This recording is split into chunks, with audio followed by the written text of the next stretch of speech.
ஆச்சி கொழுக்கட்டை மாவு வந்தாச்சு. ஆச்சி கொழுக்கட்டை மாவிற்கு கொழுக்கட்டை அச்சை கேட்டு வாங்குங்கள். சென்னை கிழக்கு கடற்கரை சாலையில் உள்ள ஈஞ்சம்பாக்கம் பெத்தேல் நகரைச் சேர்ந்த 13 வயது சிறுமி ஒருவர் பாட்டியின் அரவணைப்பில் வசித்து வந்துள்ளார். இந்நிலையில் பள்ளிக்கு சென்ற சிறுமி வீடு திரும்பாததால் பதறிய பாட்டி போலீசிடம் புகார் அளித்துள்ளார். போலீசார் பள்ளி அருகே உள்ள சிசிடிவி காட்சிகளை சோதனை செய்துள்ளனர். அப்போது சிறுமி பள்ளி அருகே ஒரு சிறுவனுடன் பேசிக் கொண்டிருந்த காட்சி சிசிடிவியில் பதிவானது. இதனையடுத்து சிறுவனின் செல்போன் நெட்வொர்க்கை வைத்து பின்தொடர்ந்ததில் சிறுமி திருவான்மியூரில் உள்ள தனியார் விடுதியில் சிறுவனோடு இருந்தது தெரிய வந்துள்ளது.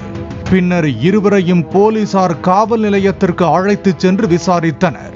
விசாரணையில் சிறுமி குடும்ப வறுமை காரணமாக வீட்டின் அருகே உள்ள சூப்பர் மார்க்கெட்டில் வேலை செய்து வந்ததும் அதே பகுதியில் உள்ள ஃபாஸ்ட் ஃபுட் கடையில் வேலை பார்த்து வந்த 17 வயது வடமாநில சிறுவனுக்கும் சிறுமிக்கும் பழக்கம் ஏற்பட்டதும் தெரிய வந்தது.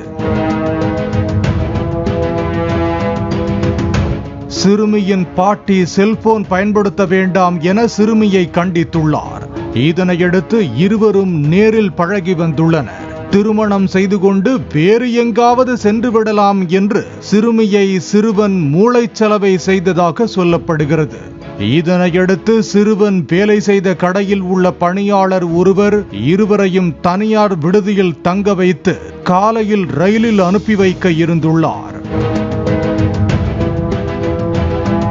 இருவரையும் தனியார் விடுதியில் தங்க வைத்த நபரை போலீசார் போக்சோ பிரிவின் கீழ் வழக்கு பதிவு செய்து கைது செய்துள்ளனர். இதனையடுத்து சிறுமியும் சிறுவனும் குழந்தைகள் நல காப்பகத்திற்கு அழைத்து செல்லப்பட்டுள்ளனர். ஆச்சி கொழுக்கட்டை மாவு வந்தாச்சு. ஆச்சி கொழுக்கட்டை மாவிற்கு கொழுக்கட்டை அச்சை கேட்டு வாங்குங்கள்.